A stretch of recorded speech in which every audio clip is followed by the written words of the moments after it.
สุเตวะนามกังนะละเตเวหิสัพพะปูจิตังอะหังวันตามิสัพพตากราบไหว้สาปารมีธรรมพระมหาเถรานุเถระครูบาสังฆเจ้าทั้งหลายจุตนจุองค์เจริญสุขเจริญธรรมพุทธบริษัททั้งหลายที่ได้สดับรับฟังธรรมะทางสถานีวิทยุ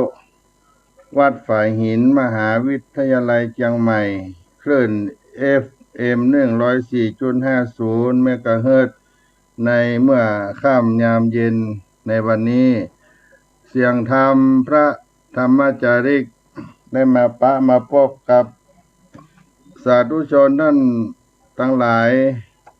แถมวาระหนึ่งในวันนี้วันพุธที่16มิถุนายนพุทธศักราช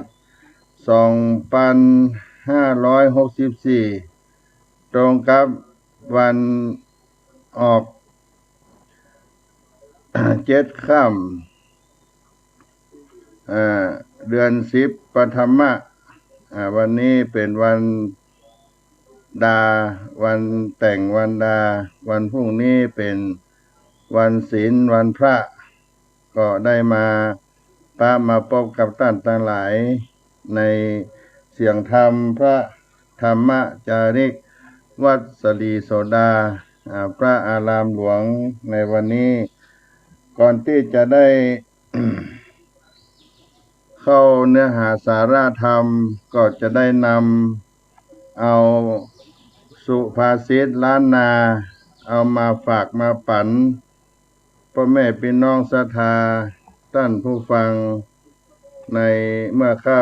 ำยามเย็นในวันนี้เพื่อได้เป็น คำสอนของคนโบราณในอดีตการเอาไว้เป็นน้ำธรรมคำสอนไว้เป็นพโยชนะกับตนกับตัวกับบริวารรอบข้างสืบไปวันนี้ได้นำเอา สุภาษิตในบทที่ว่า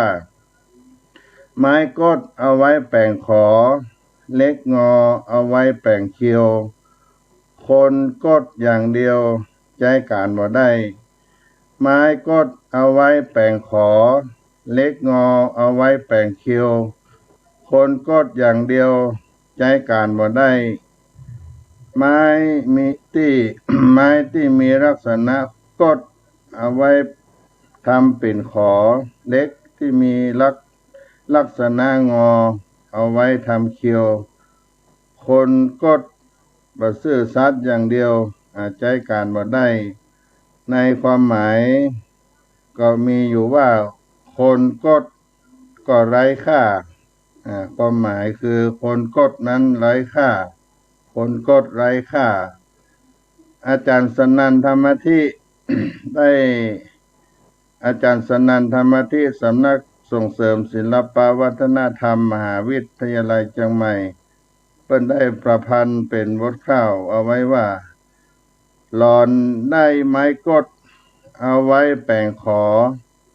เมื่อได้เล็กงอแป่งเคียวเกี่ยวได้คนกดฮึกหนาปาลาบับใบจักหาแนวใดจ้องใจลากาก้าคนใส่ซื่อจือไว้กดใจบ่ได้คนจังถ้าลงชีวิตติดแต่ทุกขังแม้นตายสู่ตังอบายต้องอั้นความในคราวมีอยู่ว่าหากได้ไม้ที่มีลักษณะคดเอาไว้ทำเป็นตะขอเมื่อได้เหล็กที่มีลักษณะงอก็เอาไว้ทำเกลียวสำหรับเกี่ยวข้าวแต่คนคดเพียงอย่างเดียวจะมีประโยชน์อันใดขอให้จำไว้ว่าราคาหรือค่าของคนนั้นอยู่ที่ความซื่อสัตย์ ราคาค่าของคนอยู่ที่ความสัตย์ซื่อคนคดนั้นนอกจากใช้การมาได้แล้วยังมีแต่ค คนเกลียดจังการดำรงชีวิต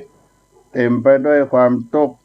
ถึงตายไปก็ต้องไปสู่อบายมุขสถานเดียวคนกดนั้นไร้ค่าไม้กดไว้แป่งขอเล็กงอเอาไว้แป่งเคียวคนกดอย่างเดียวใจการบ่ได้เป็นสุภาษิตคำสอนโบราณล้านนาเอามาฝากมาปันพ่อแม่พี่น้องศรัทธาท่านทั้งหลายในเมื่อค่ำยามเย็นในวันนี้อาตมาภาพจะได้อัญเชิญพระราชธรรมคำสอนของท่านเจ้าครูบาศรีวิจัยชนะตนบุญแห่งล้านนาไทยครูบาเจ้าศีลธรรมเรื่องอานิสงส์รักษาศีลเป็นสำนวนที่ครูบาเจ้าศรีวิจัยได้รจนาแต่งไว้สอนกับมหาชนคนทั้งหลายในอดีตการจะเป็นเนื้อหาสาระที่ใจอบรมพุทธศาสนิกชนทั้งหลายทั่วไปท่านครูบาเจ้าศรีวิจัยนักบุญแห่งล้านนาไทยท่านได้ก่อนไกลได้เขียนธรรมอานิสงส์รักษาศีลนี้ในงานปอยหลวงวิหารพระธาตุเจดีย์วัดพระสิงห์หลวงเมืองเชียงใหม่ในปีพุทธศักราช 2474 ครั้งหนึ่งจำนวน10,000 เล่มปีพ.ศ. 2497 อภิชโยดวงตาปัญญาเจริญได้จัดพิมพ์เผยแพร่ครั้งที่2จำนวน1,000 เล่มก็เป็นธรรมเทศนาของผู้ทรงศีลบำเพ็ญเคร่งครัดเป็นผู้สันโดษมากน้อยและใจถ้อยคำให้คนอื่นฟังได้เข้าใจทันทียังเหมาะสมแก่คนหนุ่มคนสาวคนเฒ่าคนแก่เป็นอย่างยิ่งในการจัดพิมพ์สมัยแต่ก่อนที่ผ่านมาก็คงกระจัดกระจายไปทั่วสารทิศเพราะฉะนั้นธรรมคำสอนนี้เป็นธรรมเทศนาของท่านเจ้าครูบาศีลธรรมก็จะได้เอามาเทศนาให้กับพ่อแม่พี่น้องทั้งหลายวันนี้เป็นวันดาวันแต่งในการที่จะเข้าสู่วันศีลวันพระพรุ่งนี้จะเอาของปูจาในระบำพื้นบ้านล้านนาของ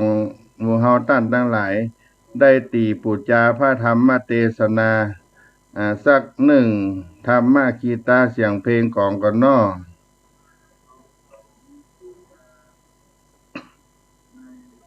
เป็นระบำตำนองร้องน่านกองปูจาพระรัตนตรัย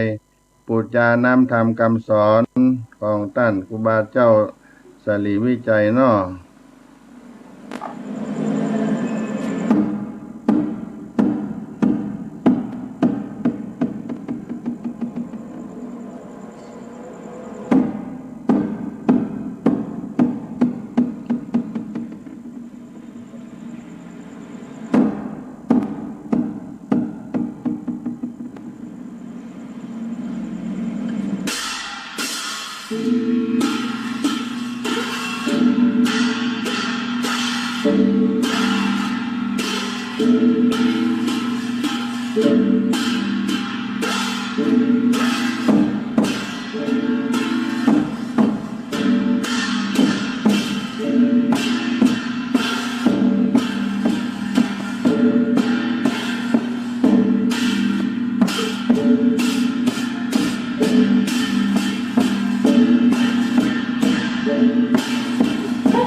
เสียงของปุจจาพระธรรมเทศนา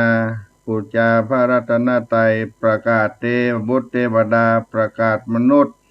ทั้งหลายให้ได้หู้ทราบของบุญและประกาศไปถึงยมโลกห้องเปรตวิสัยทั้งหลายได้รับส่วนบุญในค่ำยำเย็นในวันนี้น้อขอเชิญทุกท่านได้น้อมไว้บารมีครูบาเจ้าศรีวิจัยก่อนที่จะได้รับฟังน้ำธรรมคำสอนที่ครูบาเจ้าศรีวิจัยได้รจนาแต่งแต้มเขียนไว้แต่โบราณศรีวิจัยจนะมหาเทโรสปาราโพนิรันตรังตะมหังสังฆังศิลสานามามิศรีวิจัยจนะมหาเทโรสปาราโพนิรันตรังตะมหังสังฆังศิลสานามามิศรีวิจัยจนะมหาเทโรสปาราโพนิรันตรังตะมหังสังฆังศิรสานามามิ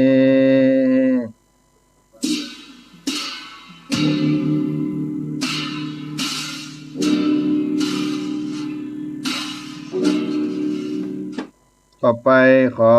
เชิญทุกท่านสดับรับฟังธรรมะของครูบาเจ้าศรีวิจัยตนบุญแห่งล้านนาไทยเนอนะโมตัสสะภะคะวะโตอะระหะโตสัมมาสัมพุทธัสสะอะเสวนาจะปาลานังสภาวะบ่ไปซ่องเสพกับคนปานทั้งหลายก็ดีปันดิตานันจะเสวนาสภาวะอันได้ไปเสพไปคบไปหากับบัณฑิตนักปราชญ์ทั้งหลายก็ดีปูจาจะปูจนียานังขีญาอันได้ไหวยัง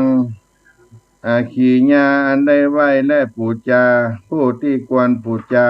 มีพระพุทธเจ้าเป็นต้นก็ดีเอตังติวิตะกัมมังอันว่ากรรมสามประการนี้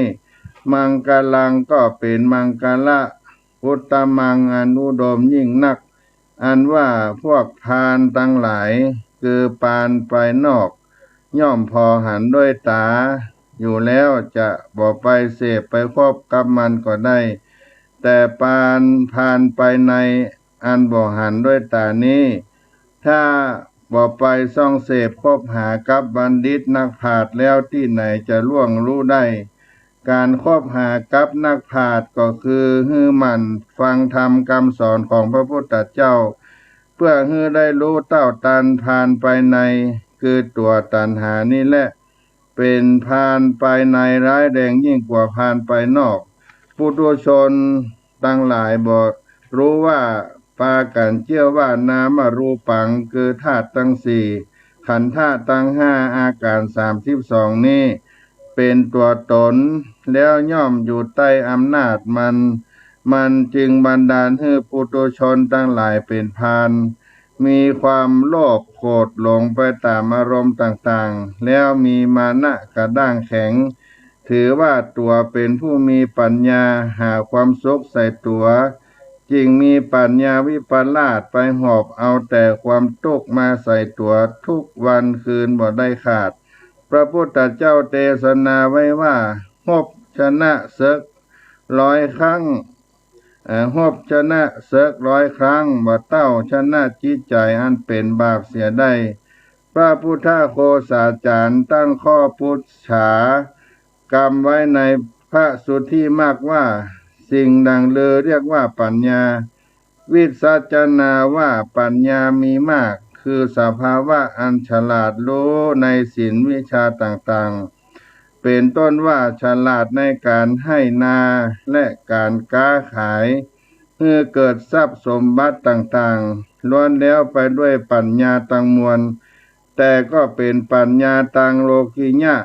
อันประกอบไปด้วยความทุกข์ส่วนปัญญาอันประเสริฐกว่าปัญญาตั้งหลายนั้นนักปราชญ์ควรสันนิษฐานว่าวิปัสสนาญาณอันสัมปยุตประกอบด้วยกุศลจิตพิจารณาหันแจ้งสิ่งตั้งหลายในโลกนี้คืออุปาทินกสังขารที่มีชีวิตวิญญาณมีมนุษย์และสัตว์ทั้งหลายก็ดีอนุปาทินกสังขารที่ว่ามีจิตวิญญาณมีต้นไม้ดอยดินก็ดีเป็นอนิจจังทุกขังอนัตตาบ่เที่ยงนับเสี่ยงพอดูมนุษย์ทั้งหลายที่เกิดมาแล้วรูปเก่าอันเป็นเด็กน้อยนั้นหายไปรูปใหม่หนังใหม่คือความแก่เกิดขึ้นมาแล้วก็เปลี่ยนแปลงให้เจ็บตายเป็นที่สุดหมายความว่าสิ่งทั้งหลายอันเกิดมาในโลกนี้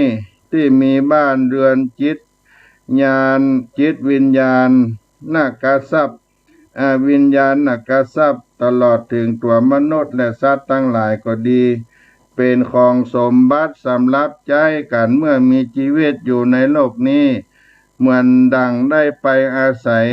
อยู่ในศาลาแห่งหนึ่งแล้วมีอำนาจใจสอยของอันมีอยู่ในศาลาชั่วคราวตามกุศลที่หาได้เท่านั้นถึงเมื่อตายหรือหนีจากศาลาไปแล้วก็ต้องสละทรัพย์สมบัติและคาบเน่าไว้ที่ศาลาคือโลกนี้ตั้งมวลบ่มีภัยนำเอาไปใช้ในโลกหน้าได้เลยปัญญาอันรู้ที่หันแจ้งดังนี้เรียกว่าปัญญานำตัวให้พ้นจากทุกข์ได้พระพุทธเจ้าตรัสรู้เหตุที่เกิดทุกข์ว่าความทุกข์ทั้งหลายเกิดจากขันธ์ทั้งห้าคืออนัตตาเกิดขึ้นแล้วก็สมมติเรียกว่าตัวตนแล้วก็มีตัณหาความอยากดิ้นรนกระวนกระวาย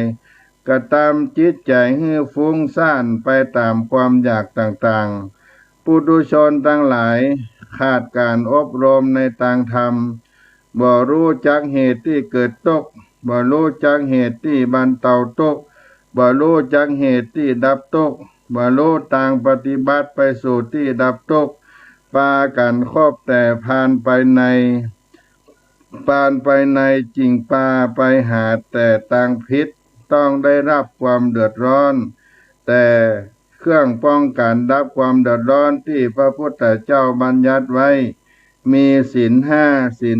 8คือ1อย่าฆ่าสัตว์2อย่าลักทรัพย์3อย่าเล่นจู้สู่เมียตั้น4อย่ากล่าวกรรมไล่ยุยงส่อเสียดให้ต้านแตกร้าวบาดหมางกัน5อย่าเสพของมึนเมามีสุราเป็นต้นศีล8เปลี่ยนข้อที่ว่า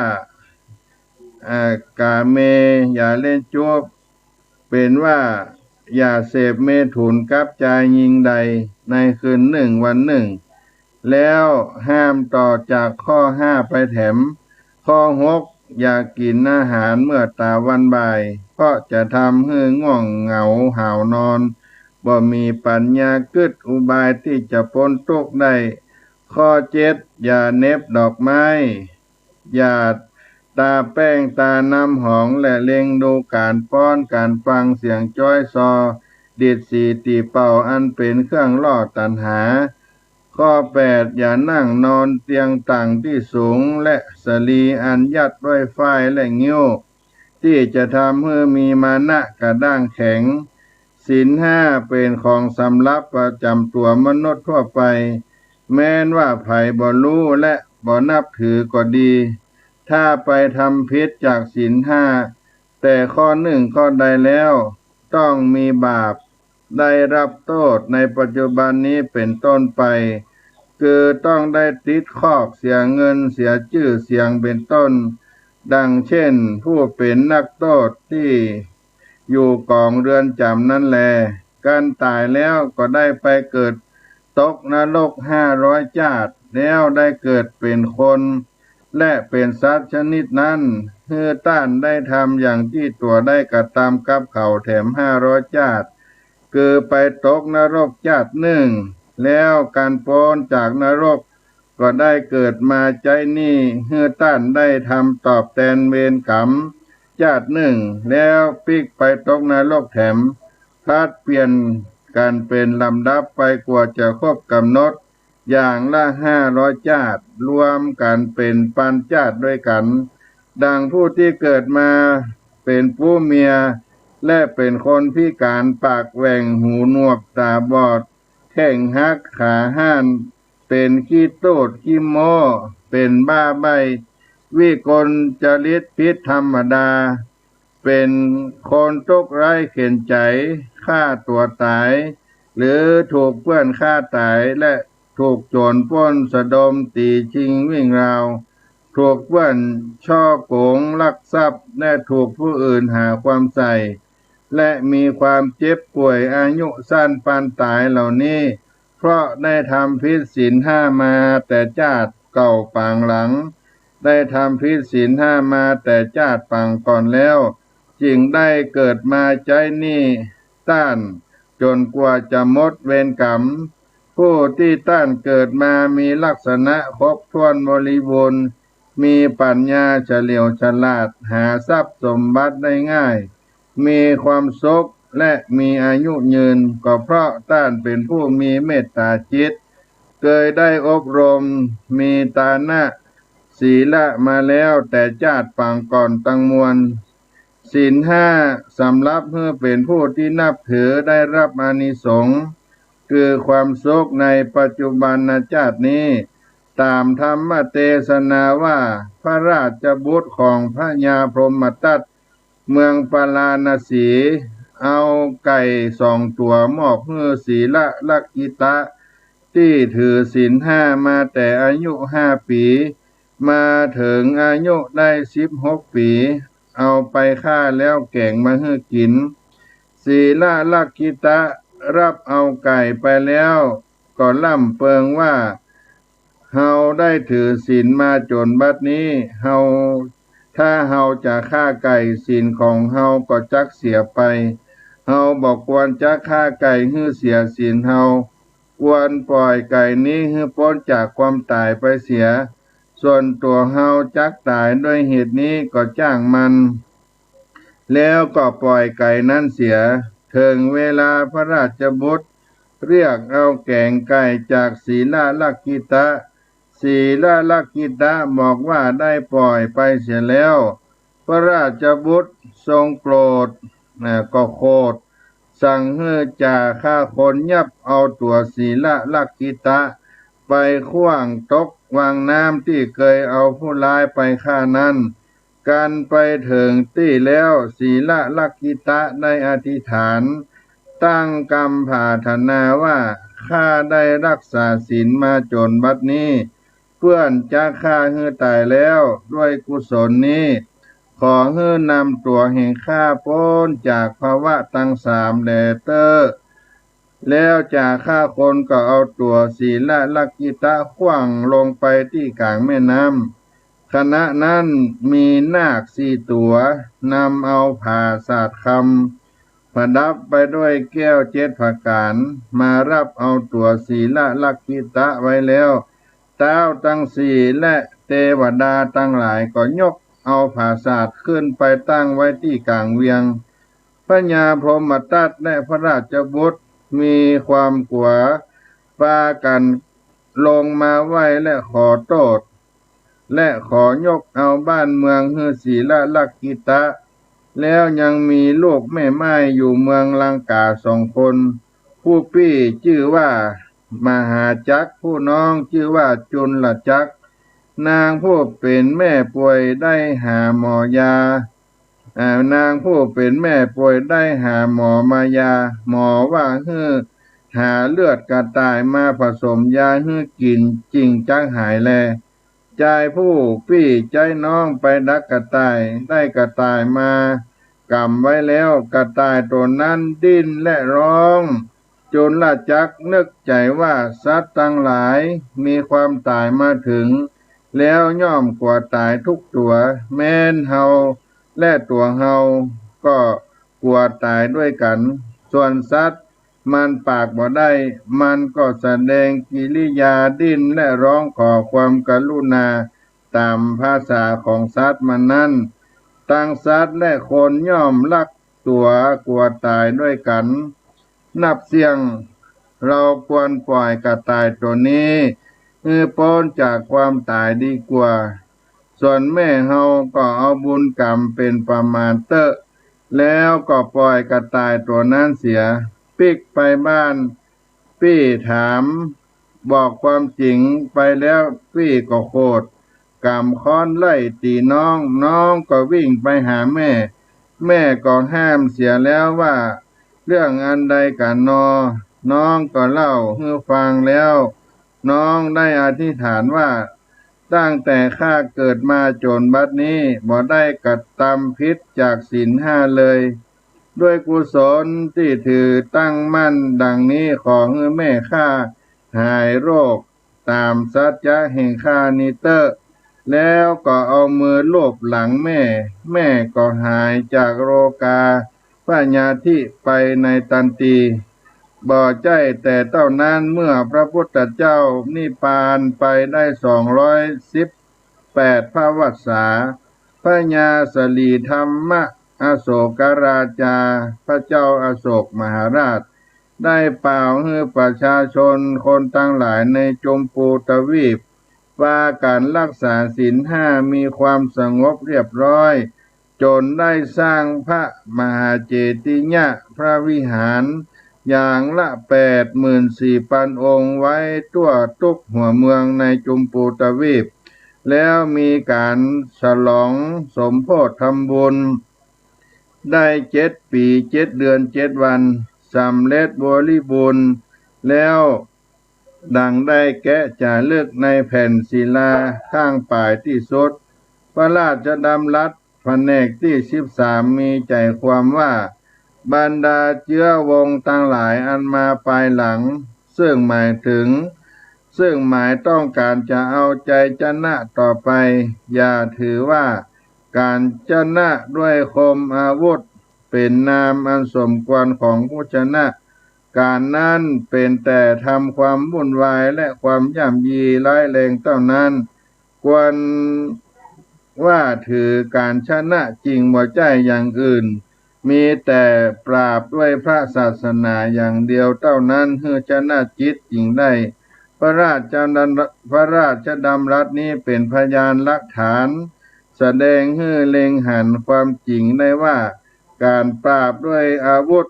ย่อมก่อเวรมีแต่ความเดือดร้อนดังผู้มีครอบครัวมีพ่อแม่มีภริยาบุตรหลานญาติพี่น้องอยู่พร้อมหน้ากันต่างก็หวังได้รับความสุขได้เพิ่งพาอาศัยกันเมื่อหัวหน้าของครอบครัวตายไปเสียแล้วความเดือดร้อนของครอบครัวนั้นจะเกิดมีขึ้นสักปุ่นใดแล้วไผจักเป็นผู้ปกครองดูแลครอบครัวของเขาต่อไปแถมมันก็เท่ากับตายไปด้วยกันทั้งครอบครัวเสียแล้ว บรรดาสัตว์ทั้งหลายที่เกิดมาในโลกนี้ย่อมลักตัวกลัวตายด้วยกันทั้งมวลการปราบด้วยอาวุธซึ่งเกณฑ์เอามนุษย์ไปลบราฆ่าฟันกันตายเป็นหมื่นแสนก็ตามให้มนุษย์ทั้งหลายได้รับความเดือดร้อนเพื่อหวังความสุขอันเล็กน้อยมาใส่ตัวผู้เดียวนั้นบ่ชอบด้วยทางยุติธรรมเหตุว่าการปราบด้วยอาวุธและปราบด้วยศาสนามาแล้วทั้งสองอย่างนี้ก็เล็งเห็นว่าเป็นความจริงอยู่แล้วแต่ก็น่าสงสัยว่ามีการฉลองทำบุญนานได้7 ปี7 เดือน 7 วันนั้น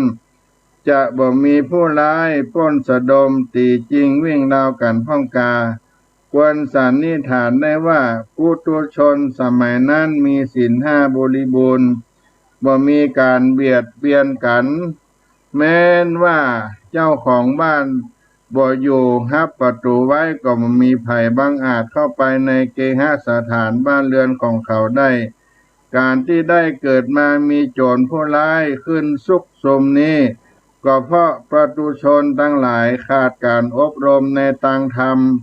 บ่รู้เต้าตานความจริงปากันถือว่าอัตตาคือตัวสมมุติอันเป็นซากผีนั้น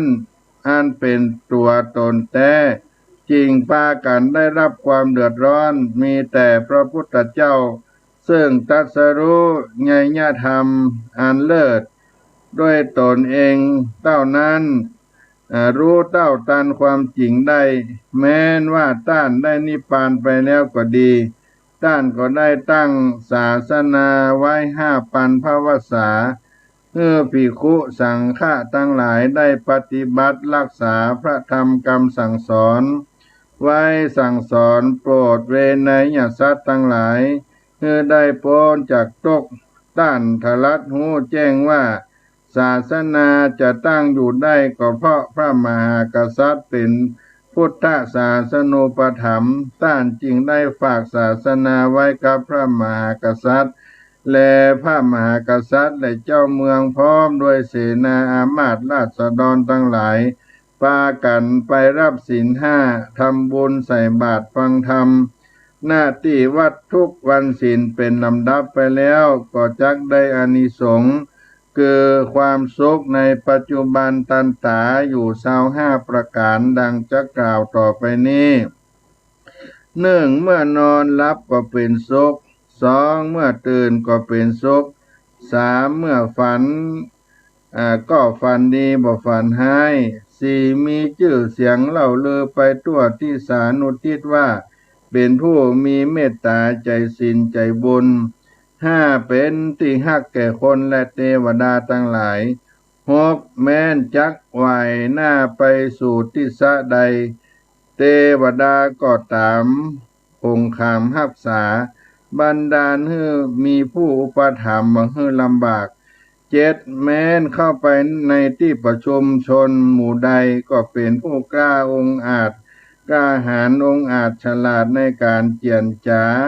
8บ่มีศัตรูคิดอาฆาตทำร้ายได้9บ่มีความสะดุ้งตกใจกลัวต่อภัยอันตรายสิ่งใด10เป็นผู้ปราศจากทุกข์บ่มีคดีถ้อยความเกิดขึ้นเลย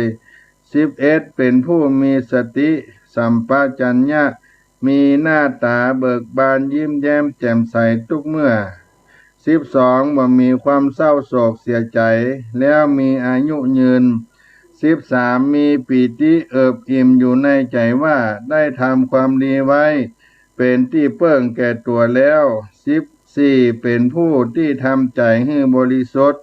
คือเป็นเทวดาฮับประตูอบายไว้แล้วบ่มีความสะดุ้งตกใจเลย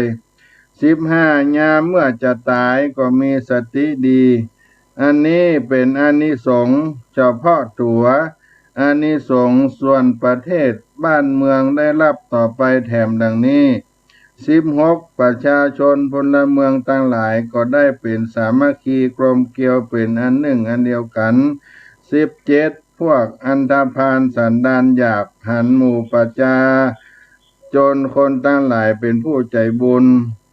บ่มีภัยคบ ค้าสมาคมด้วยกึศละอายขวายเขินเพิ่มขึ้นในใจบ่อาจจักเป็นพานต่อไปได้ก็จักกลับใจเป็นพลเมืองดีมีศีลธรรมต่อไป18ความก้าวร้าวเบียดเบียนกันก็บ่มี19โจรผู้ร้ายก็สงบ20ฝนก็ตกจอบฤดูกาล21พิจารณาพิจจะเข้ากล้าพิจจะเข้ากล้าของงอกงามบริบูรณ์22ปราศจากมหาภัยพิบัติก็คือน้ำก็บ่ท่วมลมร้ายก็บ่พัดแผ่นดินก็บ่ล่มบ่จมไฟก็บ่ไหม้โรค5ทั้งหลายคือโรคติดต่อก็บ่มี23พลเมืองทั้งหลายก็มีความสุขความสบาย24เมื่อประเทศบ้านเมืองอยู่เป็นสุขแล้วนานาชาติบ่อาจจักมาราวีรบกวนได้25พระมหากษัตริย์และเจ้านายผู้ปกครองประเทศบ้านเมืองก็มีความสุขสบายควรปฏิบัติรักษาศีล5อันเป็นขั้นใดขั้นต่ำเบื้องต้นของพระพุทธศาสนามีอานิสงส์ได้รับผลแห่งความสุขในปัจจุบันหันประจักษ์แจ้งแก่ตาดังนี้การว่าตายแล้วก็ได้เกิดไปก็การว่าตายแล้วก็ได้ขึ้นไปเกิดในสวรรค์การจุติจากสวรรค์ก็ได้ลงมาเกิดในมนุษย์มีรูปอันงามมีปัญญาเฉลียวฉลาดมีทรัพย์สมบัติมากมีอายุยืนมีผัวมีเมียมีลูกมีหลานก็ว่านอนสอนง่ายบ่มีศัตรูเบียดเบียนได้และเป็นปัจจัยให้มีความสุขปลายตราบถึงนิพพานผู้ที่รักษาศีล8ก็ได้รับความสุขในปัจจุบันมากกว่าศีล5ขึ้นไปแถมคือได้ไปนอนอยู่ที่วัดเป็นกายวิเวกจิตตวิเวกสงบอารมณ์ปราศจากความทุกขเวทนาคือกามฉันทะปราศจากกามคุณเปียปาตะปราศจากความพยาบาทจองเวรถีนมิทะปราศจากความง่วงเหงาหาวนอนอุทธันจะกุจะปราศจากความฟุ้งซ่านรำคาญใจบ่มีสิ่งใดมารบกวนวิจิกิจฉาปราศจากความสล่างสงสัยในพระธรรมคำสั่งสอนแล้วก็ไปอบรมทำใจให้บริสุทธิ์แยบคายเสมอดังพรหมการว่าตายก็ขึ้นไปเกิดในชั้นพรหมผู้ที่รักษาศีล8การว่าตายก็ขึ้นไปเกิดในชั้นพรหมมีความสุขมีอายุยืนยิ่งกว่าชั้นสวรรค์การจุติก็ได้เกิดเป็นมนุษย์ในขภูมิสูงมีรูปสมพันวรรณะอันเลางามมีปัญญาเฉลียวฉลาดมีอายุยืนมียศมีบริวารมีอำนาจมากมนุษย์ผู้ใดถือศีล5ได้มั่นเที่ยงนี้แล้วผู้นั้นเป็นอุบาสกอุบาสิกาในพระพุทธศาสนาเป็นผู้มีปัญญาเกิดมาบ่เสียชาติเป็นผู้ฉลาดนำความสุขมาใส่ตัวประเสริฐกว่าทรัพย์สมบัติทั้งหลายที่มีอยู่ในโลกนี้ทั้งมวลแก้วมณีโจทย์ของพระญาจักรพรรดิผู้เป็นใหญ่กว่าคนทั้งปวงและเครื่องประดับของคัตติยนารีทั้งหลายมีแก้วแหวนเงินคำเป็นต้นเป็นเครื่องบำรุงตัณหากามคุณเหมือนดั่งน้ำเพิ่งแก้ยาพิษสำหรับนำเอาความทุกข์มาใส่ตัวด้วยบ่มีประโยชน์นะสิ่งใดเลยน้ำแม่คงคาน้ำยมุนาอาจิระบดีมหิมหาสารภูซึ่งเป็นแม่น้ำใหญ่ตั้ง5แม่นี้ก็บ่อาจล้างบาปคือความเดือดร้อนภายในให้หายได้ลมและฝนมาเฮ็บแม้นจักตกมา105ให้เย็นและหนาวสักปานใดก็ดีก็บ่อาจจักเย็นเข้าไปถึงภายในให้หายความทุกขเวทนาได้ ศีลห้าเป็นอริยทรัพย์เป็นต้นของความบริสุทธิ์เป็นน้ำทิพย์สำหรับล้างบาปคือความเดือดร้อนไปในให้หายได้เป็นคันไดแก้วสำหรับกายขึ้นไปสู่สวรรค์สมดังพระบาลีที่ว่าสีเลนะสุกติงยันติศีลเฮือจำเริญไปด้วยความสุขสีเลนะโภคสัมปตาศีลเนื้อเป็นที่เจริญไปด้วยโภคทรัพย์สมบัติทั้งมวลสีเลนะสุกติงยันติศีลทำประโยชนะให้ความสุขไปตราบถึงนิพพานอันเป็นความสุขอย่างยิ่งแท้จริงตัสมาสีลังวิโสทะเยเหตุนั้นศีลเป็นของดีวิเศษยิ่งนัก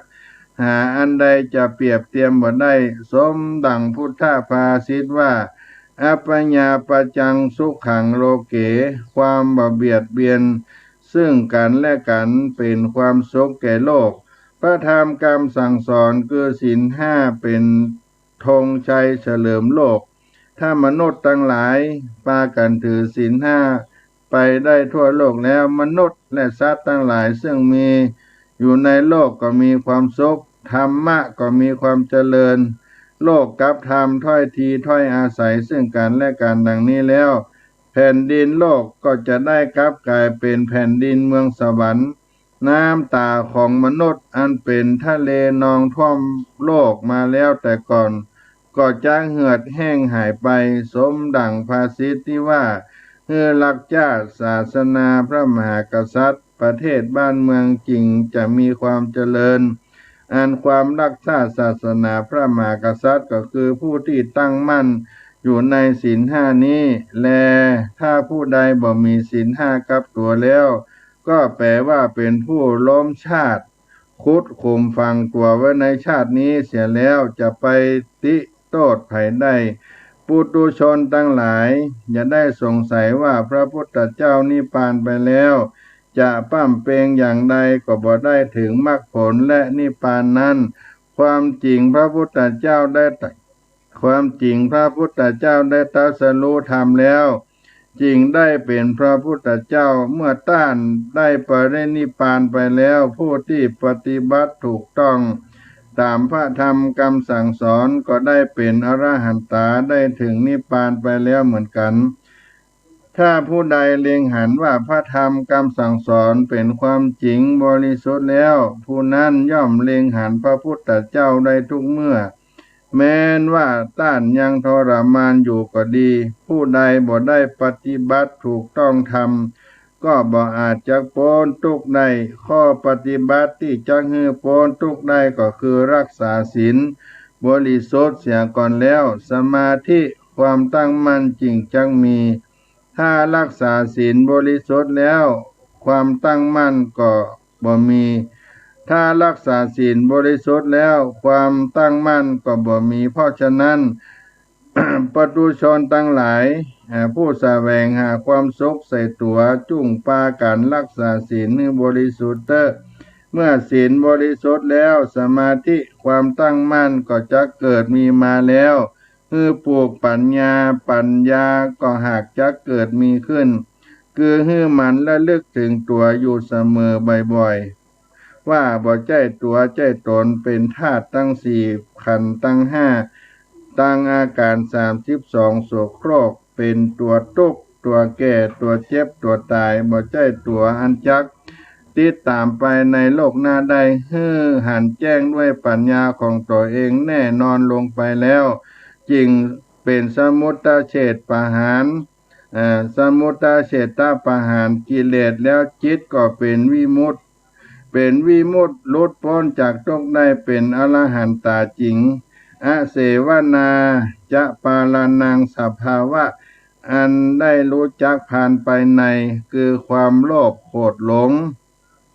ซึ่งเป็นต้นเหตุแห่งความทุกข์แล้วบ่ได้ส่องเสพไปคบหากับมันก็ดีปันดิตานันจะเสวนาสภาวะอันไปเสพไปคบกับปันดิตะ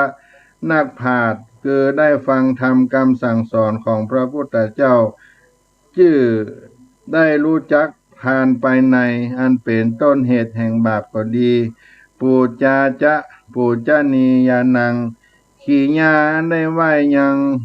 พระพุทธเจ้าขี่ญาได้ไหวและปูจายังพระพุทธเจ้าก็ดีเอตังวิเอตังติวิตากรรมังอันว่ากรรมสามประการนี้มังกะลังก็เป็นมังกะละอุตตมังอันอุดมดีตามดังกล่าวมานี้แลพระพุทธเจ้าได้ปั้มเปงสร้างบารมีมาได้สี่อสงไขยปลายแสนมหากัปจึงได้ตรัสรู้ญญธรรมวิเศษรู้ต้นเหตุที่เกิดทุกข์รู้เหตุที่ดับทุกข์รู้ต่างปฏิบัติไปที่ดับทุกข์ได้นำมาเทศนาให้มนุษย์ทั้งหลายได้รู้ที่หันแจ้งดังนี้บ่ใจของที่จักพบได้ด้วยง่ายเมื่อใดผู้ที่มีบุญบอกเคยได้ปั้มเปงมาแต่ชาติก่อนแล้วก็บอกหอนว่าจักพบได้เลยเมื่อได้เกิดมาพบคำสั่งสอนอันเป็นความจริงบริสุทธิ์ที่จักนำตัวให้พ้นจากทุกข์ได้ดังนี้ก็เป็นมหาลาภอันประเสริฐเพราะว่าทรัพย์สมบัติทั้งหลายอันเป็นทรัพย์ภายนอกที่จักเอาไปตัวบ่ได้นั้นยังปากันเล่งหาตั้งกลางวันกลางคืนนี้ได้มาพบพระธรรมคำสั่งที่ได้มาพบพระธรรมคำสั่งสอนที่แนะนำให้ผู้ปฏิบัติตามได้พ้นจากทุกข์ในบัดนี้ไปตราบถึงนิพพานเป็นอริยทรัพย์สำหรับที่ตัวไปทุกชาติทุกชาติประเสริฐกว่าทรัพย์อันประสมบัติอันมีในโลกนี้หมื่นเต้าแสนทวีดังนี้เป็นโอกาสอันดีวิเศษสำหรับในชั่วชีวิตนี้ซึ่งจะหาโอกาสอันนี้อย่างนี้บ่มีแถมซ้ำปอสองแล้วเมื่อเวลาอยู่สบายนี้บอกควรถือว่ายังเป็นเด็กหนุ่มน้อยถ้าแก่เท่ามาแล้วจึงก้อยทำบุญนั้นเป็นผู้ที่มีความประมาทคิดผิดเพราะตามีหน้าพอหน้าบ่หันปัญญามัจจุราชมันบ่มีความขุนนาไผบอกว่าหนุ่มว่าแก่อยู่ในต้องแม่มันก็เอาหนุ่มมันก็เอาบอกควรประมาทลาสาเพราะต่างรู้สึก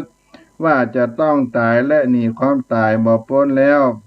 มีปัญหาว่าจะป้องกันอย่างไรบ่ฮื้อมีความเศร้าโศกเสียใจมีความตายจักมาถึงควรจะพากันสร้างรักษาศีลทำบุญให้เป็นที่เพิ่งแก่ตัวไว้เสียเมื่อก่อนเท่าเพื่อบ่ฮื้อได้เสียทีที่ได้เกิดมาพบพระพุทธศาสนาแห่งพระพุทธเจ้าที่นี้แล้วบ่ฮื้อมีความกาดแก้วกินแหนงใจเมื่อไปลุนนั้นเตอกล่าวด้วยอานิสงส์รักษาศีลก็บัวละมวลสมควรเต้านี้ก่อนแลสาธุสา